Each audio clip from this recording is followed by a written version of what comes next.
सगळे मिळून आपण शेतकऱ्याच्या पाठीशी उभे आहोत आणि शेतकऱ्याच्या अडचणीमध्ये आपण त्याला मदत करतो। आपण आता 7,500 गावं त्याच्यामध्ये घेतलेली आहेत आणि ही जी योजना आहे ही योजना खऱ्या अर्थानं ज्याला आपण क्लायमेट प्रूफ ऍग्रीकल्चर म्हणतो।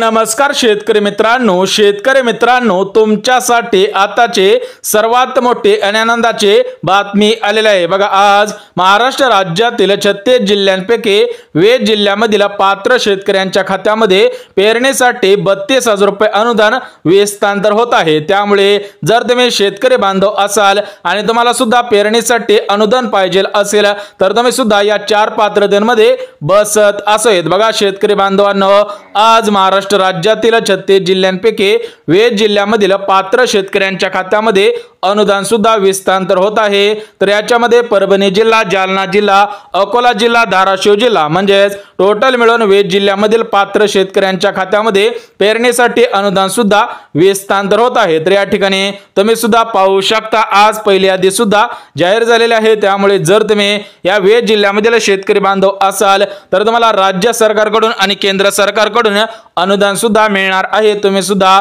आताच व्हिडिओच्या माध्यमातून ऐकलेलं आहे की थेट महाराष्ट्र राज्याचे मुख्यमंत्री देवेंद्र फडणवीस साहेब यांच्या माध्यमातून आदेश देण्यात आलेला आहे की शेतकरी बांधवांना पाठबळ देण्यासाठी हे अनुदान सुद्धा विस्तार होत आहे। तर बघा, पेरणी करणाऱ्या सर्व शेतकरी बांधवांसाठी सध्याची सर्वात मोठी ब्रेकिंग न्यूज सुद्धा आलेली आहे। राज्यामधील 90 लाख शेतकरी बांधवांना पेरणीसाठी राज्य सरकारकडून आणि केंद्र सरकारकडून अनुदान सुद्धा मिळणार आहे। परंतु हे अनुदान सरसकट सर्व शेतकरी बांधवांना मिळणार नाही। तर या अनुदानासाठी राज्य सरकारकडून आणि केंद्र सरकारकडून पात्रता सुद्धा घालण्यात आलेली आहे। म्हणजे जे शेतकरी बांधव या अनुदानासाठी ज्या पात्रता घालण्यात आलेल्या आहे त्या पात्रतेमध्ये बसत असतील त्या शेतकऱ्यांच्या खात्यामध्ये पेरणीसाठी अनुदान सुद्धा विस्तार होणार आहे। बघा शेतकरी बांधवांनो, सध्याच्या स्थितीला पेरणीचे दिवस सुरू आहेत। त्या दृष्टिकोनातून महाराष्ट्र राज्याचे मुख्यमंत्री देवेंद्र फडणवीस साहेब, उपमुख्यमंत्री अजितदादा पवार आणि दुसरे उपमुख्यमंत्री एकनाथ शिंदे साहेब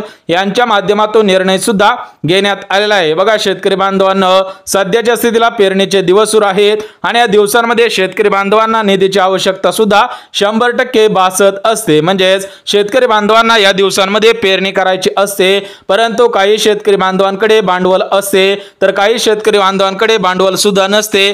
त्या दृष्टिकोनातून शेतकरी बांधवांना पेरणीच्या अगोदर पैसे सुद्धा मिळणार आहेत। म्हणजे तुम्हाला पेरणी अनुदान सुद्धा मिळणार आहे। परंतु पेरणीसाठी सरसकट सर्व शेतकरी बांधवांना अनुदान मिळणार नाही। तर यासाठी राज्य सरकारकडून आणि केंद्र सरकारकडून पात्रता सुद्धा घालण्यात आलेली आहे। तर बघा शेतकरी बांधवांनो, या ठिकाणी स्पष्टपणे सांगण्यात आलेलं आहे की ज्या शेतकरी बांधवांना पेरणीसाठी अनुदान पाहिजे असेल तर ते शेतकरी बांधव या पात्रतेमध्ये बसत असे। जे शेतकरी बांधव पात्रतेमध्ये बसत असेल त्या शेतकऱ्यांच्या खात्यामध्ये पेरणीसाठी अनुदान सुद्धा येणार आहे। सोबतच सरसकट सर्व शेतकरी बांधवांना समान अनुदान मिळणार नाही। बघा शेतकरी बांधवांनो, सरसकट सर्व शेतकरी बांधवांना समान अनुदान मिळणार नाही। जे शेतकरी बांधव आर्थिकदृष्ट्या गरीब कुटुंबातील असेल, म्हणजे ज्या शेतकरी बांधवांकडे कमी शेत जमीन असेल त्या शेतकरी बांधवांना जास्त अनुदान सुद्धा मिळणार आहे। परंतु ज्या शेतकरी बांधवांकडे थोडीफार जास्त जमीन असेल त्या शेतकरी बांधवांना कमी अनुदान सुद्धा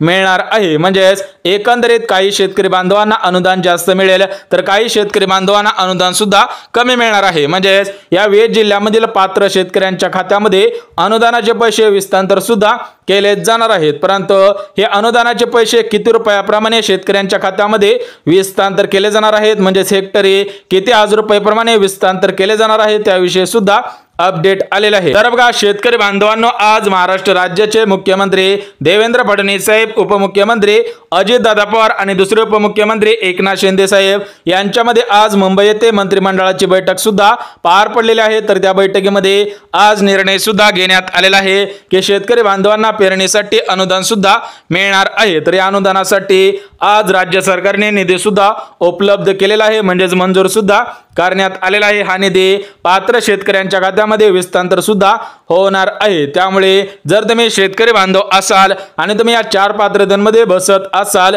तरच तुमच्या खात्यामध्ये अनुदान सुद्धा मिळणार आहे। बघा शेतकरी बांधवांनो, सध्याच्या स्थितीला पेरणीचे दिवस सुरू आहेत, त्या दृष्टिकोनातून भरपूर शेतकरी बांधव कर्ज काढत असतात, सावकारांकडून कर्ज सुद्धा घेत असतात। तर सरकारने आदेश दिलेला आहे की कोणत्या शेतकरी बांधवांनी कर्ज काढायचे नाही, कोणत्या शेतकरी बांधवांनी कर्ज सुद्धा घ्यायचे नाही। तर थेट शेतकऱ्यांच्या खात्यामध्ये पेरणीच्या अगोदर रक्कम सुद्धा हस्तांतर केले जाणार आहे। परंतु शेतकरी बांधवांनो, जर तुम्हाला या पेरणीसाठी अनुदान पाहिजे असेल तर तुम्ही सुद्धा या 4 पात्रतेमध्ये बसत असावेत। जे शेतकरी बांधव या 4 पात्रतेमध्ये बसत असेल त्या शेतकऱ्यांच्या खात्यामध्ये पेरणीसाठी अनुदान सुद्धा मिळणार आहे। त्यामुळे जर तुम्ही शेतकरी बांधव असाल, पेरणीसाठी अनुदान पाहिजे असेल तर तुम्ही सुद्धा या 4 पात्रतेमध्ये बसत आहात का हे पाहणं सुद्धा गरजेचं आहे। तर बघा शेतकरी बांधवांनो, या 4 पात्रतांपैकी पहिली पात्रता म्हणजे शेतकरी बांधवांकडे 5 एकरपेक्षा जास्त शेतजमीन नसायला पाहिजे, म्हणजे 2 हेक्टरपेक्षा जास्त शेतजमीन नसायला पाहिजे। बघा तुम्ही जर शेतकरी बांधव असाल आणि तुमच्याकडे 5 एकर शेतजमीन असेल तर तुम्हाला हे अनुदान 100% मिळणार आहे। परंतु ज्या शेतकरी बांधवांकडे 5 एकरपेक्षा जास्त शेतजमीन असेल तर त्या शेतकरी बांधवांना हे अनुदान मिळणार नाही। सोबतच शेतकरी बांधवांनो, जी दुसरी पात्रता घालण्यात आलेली आहे तर ती दुसरी पात्रता म्हणजे शेतकरी बांधव महाराष्ट्र राज्याचे रहिवासी असावेत तर शेतकरी बांधवांना अनुदान सुद्धा मिळणार आहेत। अन्यथा जे शेतकरी बांधव महाराष्ट्र राज्याचे रहिवासी नाहीत त्या शेतकरी बांधवांना अनुदान सुद्धा मिळणार नाही। म्हणजे सरासरी 15 वर्ष महाराष्ट्र राज्यामध्ये जे शेतकरी बांधव शेती करत आहेत त्या शेतकरी बांधवांना अनुदान सुद्धा मिळणार आहे। परंतु जे शेतकरी बांधव बाहेरील राज्यांमधील येऊन महाराष्ट्र राज्यामध्ये शेती करत असेल तर त्या शेतकरी बांधवांना अनुदान सुद्धा मिळणार नाही। म्हणजेच ही योजना फक्त महाराष्ट्र राज्यामधील शेतकरी बांधवांसाठी सुरू केलेली योजना सुद्धा आहे। सोबतच शेतकरी बांधवांनो, जी तिसरी पात्रता घालण्यात आलेली आहे तर ते तिसरी पात्रता म्हणजे शेतकरी बांधव नमो शेतकरी योजनेचे लाभार्थी असावेत आणि PM किसान योजनेचे लाभार्थी असावेत तरच तुम्हाला पेरणीसाठी अनुदान सुद्धा मिळणार आहे। बघा तुम्ही जर महाराष्ट्र राज्यामधील शेतकरी बांधव असाल तर तुम्ही राज्य सरकारच्या नमो शेतकरी योजनेचे लाभार्थी असावेत आणि केंद्र सरकारच्या PM किसान योजनेचे लाभार्थी सुद्धा असायला पाहिजे। जे शेतकरी बांधव या दोन्ही योजनांचे लाभार्थी असेल त्या शेतकरी बांधवांना अनुदान सुद्धा मिळणार आहे। सोबतच शेतकरी बांधवांना चौथी पात्रता म्हणजे शेतकऱ्यांच्या घरामधील कोणताही सदस्य सरकारी नोकरीमध्ये कामगार नसावा तरच तुम्हाला अनुदान मिळेल, अन्यथा तुम्हाला अनुदान मिळणार नाही। म्हणजेच तुम्ही जर शेतकरी बांधव असाल, तुम्हाला सुद्धा पेरणीसाठी अनुदान पाहिजे असेल तर तुमच्या घरामधील कोणताही सदस्य सरकारी नोकरीमध्ये कामगार नसावा, सरकारी पेन्शन घेत नसावा तरच तुम्हाला याचा लाभ सुद्धा मिळणार आहे। बघा शेतकरी बांधवांनो, पेरणीच्या अनुदानासाठी 4 पात्रता घालण्यात आलेल्या होत्या, 4 पात्रता तुम्हाला सुद्धा सांगितलेल्या आहे। त्यामुळे जे शेतकरी बांधव पेरणीच्या 4 पात्रतेमध्ये बसत असेल त्या शेतकरी बांधवांना पेरणीसाठी राज्य सरकारकडून आणि केंद्र सरकारकडून अनुदान मिळणार आहे। अन्यथा जे शेतकरी बांधव पात्रतेमध्ये बसत नसेल त्या शेतकरी बांधवांना हे अनुदान मिळणार नाही। परंतु शेतकरी बांधवांनो, तुमच्या मनामध्ये प्रश्न पडलेला असेल की अनुदान कशा पद्धतीने मिळणार आहे, म्हणजेच हे अनुदान कुठे मिळणार आहे, कसे मिळणार आहे आणि किती मिळणार आहे, हे प्रश्न तुमच्या मनामध्ये 100% पडलेले असतील। बघा शेतकरी बांधवांनो, हे अनुदान कुठे मिळणार आहे, कसे मिळणार आहे आणि तुम्हाला किती अनुदान मिळणार आहे हे सुद्धा तुम्हाला सांगणार आहे। त्यामुळे हा व्हिडिओ स्किप न करता शेवटपर्यंत पाहणं गरजेचं आहे। 20 जिल्ह्यामधील पात्र शेतकऱ्यांच्या खात्यामध्ये आजपासून अनुदान सुद्धा हस्तांतर होत आहे। काही शेतकरी बांधवांना सकाळी पैसे आले, काही शेतकरी बांधवांना दुपारी पैसे आले, काही शेतकरी बांधवांना आज संध्याकाळी सुद्धा पैसे येणार आहेत। बघा शेतकरी बांधवांनो, आज महाराष्ट्र राज्याचे मुख्यमंत्री देवेंद्र फडणवीस साहेब यांच्या माध्यमातून निधी सुद्धा आलेला आहे। हा निधी पात्र शेतकऱ्यांच्या खात्यामध्ये हस्तांतर सुद्धा होत आहे। बघा शेतकरी बांधवांनो, या पेरणीसाठी अनुदान मंजूर झालेलं होतं, हे अनुदान पात्र शेतकऱ्यांच्या खात्यामध्ये हस्तांतर सुद्धा करायचं होतं। त्या दृष्टिकोनातून शेतकरी बांधवांची पात्रता सुद्धा तपासण्यात येत होते। आजपर्यंत पात्रता तपासण्यात आलेली आहे। पात्रता तपासल्यानंतर शेतकऱ्यांच्या खात्यामध्ये पैसे सुद्धा हस्तांतर होत आहे। सोबतच भारताचे पंतप्रधान नरेंद्र मोदी साहेब यांच्या माध्यमातून निधी सुद्धा आलेला आहे। हा निधी पेरणीच्या दृष्टिकोनातून मंजूर सुद्धा झालेला आहे। बघा शेतकरी बांधवांनो, थेट भारताचे पंतप्रधान नरेंद्र मोदी साहेब यांच्या माध्यमातून पात्र शेतकऱ्यांच्या खात्यामध्ये पैसे हस्तांतर करण्यासाठी निधी सुद्धा आलेला आहे। म्हणजे शेतकरी बांधवांनो, तुम्हाला फक्त राज्य सरकारकडून पैसे मिळणार नाहीत तर तुम्हाला केंद्र सरकारकडून सुद्धा पैसे मिळणार आहेत। म्हणजे म्हणजेच मुख्यमंत्री देवेंद्र फडणवीस साहेब आणि प्रधानमंत्री नरेंद्र मोदी साहेब या दोघांच्या माध्यमातून हे पैसे सुद्धा मिळणार आहेत। म्हणजे शेतकरी बांधवांनो, पेरणीच्या अगोदर 3 लाभांतर्गत तुमच्या खात्यामध्ये पैसे सोडण्यात येणार आहेत। बघा शेतकरी बांधवांनो, राज्य सरकारकडून आणि केंद्र सरकारकडून हे पैसे तुमच्या खात्यामध्ये हस्तांतर सुद्धा होणार आहे। बघा राज्यामधील 90 लाख शेतकरी बांधव यासाठी पात्र सुद्धा ठरलेले आहेत। सध्याच्या स्थितीला शेतकरी बांधवांना पेरणी करायची आहे, त्या दृष्टिकोनातून राज्य सरकारने आणि केंद्र सरकारने निर्णय सुद्धा घेतलेला आहे। कारण भरपूर शेतकरी बांधव असे आहेत की पेरणी आले की लगेच कर्ज काढत असतात, मग ते कर्ज सावकाराकडून काढू द्या किंवा बँकांकडून काढून घेऊ द्या। त्यामुळे राज्याचे मुख्यमंत्री देवेंद्र फडणवीस साहेब, उपमुख्यमंत्री अजितदादा पवार, एकनाथ शिंदे साहेब,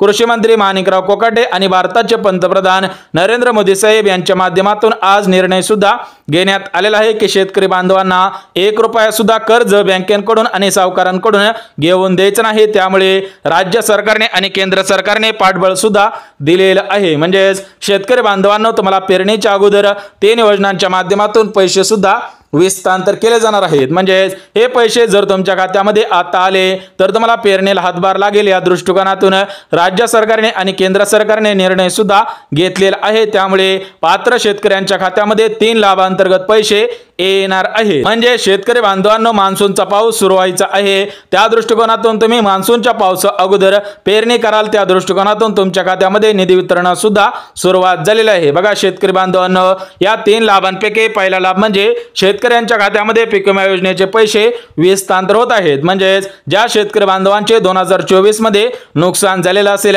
तर त्या शेतकरी बांधवांना पीक विमा योजनेच्या माध्यमातून पैसे येत आहेत, परंतु हा पीक विमा सरसकट सर्व शेतकरी बांधवांना समान मिळणार नाही। ज्या शेतकरी बांधवांचे जास्त नुकसान झालेलं असेल त्या शेतकरी बांधवांना जास्त पीक विमा मिळणार आहे, परंतु ज्या शेतकरी बांधवांचे कमी नुकसान झालेलं असेल तर त्यांना कमी पीक विमा सुद्धा मिळणार आहे। म्हणजे जे शेतकरी बांधव पीक विम्याचे लाभार्थी असेल त्या शेतकऱ्यांच्या खात्यामध्ये पीक विम्याचे पैसे येणार आहेत। म्हणजे या पीक विम्याचे पैसे पेरणीच्या अगोदर शेतकऱ्यांच्या खात्यामध्ये जर सोडले तर शेतकरी बांधवांना पाठबळ सुद्धा लागणार आहे। सोबत शेतकरी बांधवांनो, ज्या दुसऱ्या लाभांतर्गत तुमच्या खात्यामध्ये पैसे येणार आहे तर तो दुसरा लाभ म्हणजे नमो शेतकरी योजना। बघा शेतकरी बांधवांनो, आतापर्यंत तुमच्या खात्यामध्ये नमो शेतकरी योजनेच्या माध्यमातून 6 हप्ते हस्तांतर झालेले आहेत। म्हणजे सरासरी प्रत्येक शेतकरी बांधवांना 12,000 रुपये सुद्धा मिळालेले आहेत। म्हणजे शेतकरी बांधवांनो, तुम्हाला आता लगेच 7वा हप्ता सुद्धा हस्तांतर होणार आहे। म्हणजे शेतकरी बांधवांना पेरणीसाठी राज्य सरकारकडून लवकरात लवकर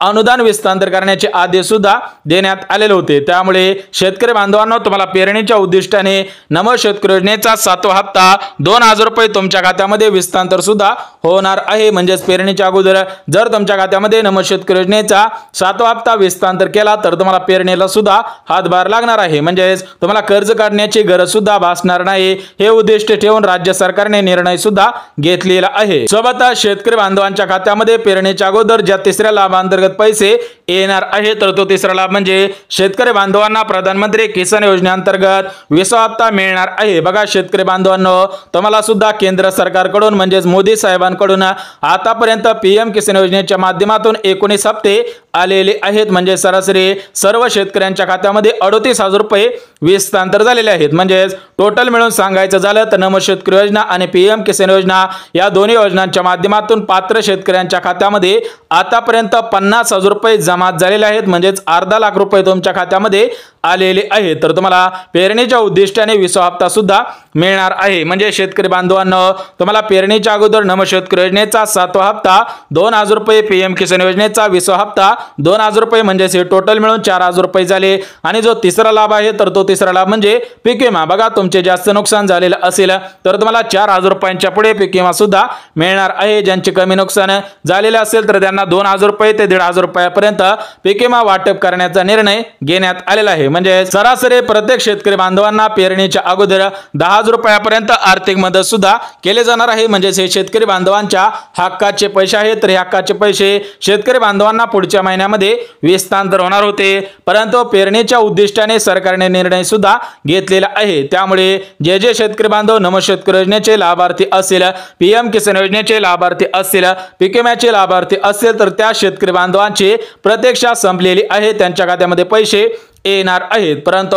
शेतकरी बांधवांनो, जर तुमचं यावर्षी थोडंफार नुकसान झालेलं असेल, म्हणजे सध्याच्या स्थितीला पावसाळा सुरू आहे, तर या पावसामुळे तुमचं थोडंफार नुकसान झालेलं असेल तर तुम्ही लवकरात लवकर त्याचे पंचनामे सुद्धा करायचे आहेत। ई पीक पाणी या पोर्टलवरती नोंदणी करायची आहे। तुम्हाला 5 दिवसांच्या अगोदर या पीक विम्याचे पैसे हस्तांतर सुद्धा होणार आहे। म्हणजेच शेतकरी बांधवांनो, एक गोष्ट लक्षात घ्या, जे शेतकरी बांधव 72 तासाच्या अगोदर पिकांचे नुकसान झालेले आहे हे दाखवतील त्या शेतकरी बांधवांना पीक विम्याचे पैसे मिळणार आहेत। म्हणजेच पीक विमा कंपन्यांनी दिलेल्या अहवालानुसार पात्र शेतकऱ्यांनाच पीक विम्याचे पैसे मिळणार आहेत। कारण जो 2024 चा पीक विमा होता तर त्या पीक विम्यामध्ये भरपूर घोटाळे झालेले होते, त्यामुळे या 2025 च्या पीक विम्यामध्ये कोणताही घोटाळा होऊ नये या दृष्टिकोनातून शेतकरी बांधवांना आवाहन सुद्धा करण्यात आलेलं आहे। त्यामुळे शेतकरी बांधवांनो, जर तुमचं पावसामुळे नुकसान झालेलं असेल तर तुम्ही 72 तासाच्या अगोदर नोंदणी सुद्धा करायची आहे। म्हणजेच ई पीक पाणी या पोर्टलवरती नोंदणी करा, पंचनामे सुद्धा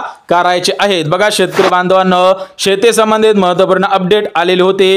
ही अपडेट तुमच्यापर्यंत काटेकोर पद्धतीने पोहोचवलेली आहे। त्यामुळे जर तुम्हाला हा व्हिडिओ आवडला असेल तर व्हिडिओला लाईक करा, चॅनलला सबस्क्राइब करा आणि गरज असेल त्यांच्यापर्यंत सुद्धा नक्की शेअर करा। तर चला भेटूयात उद्याच्या नवीन योजनेच्या व्हिडिओमध्ये। तोपर्यंत सर्व शेतकरी बांधवांना जय महाराष्ट्र।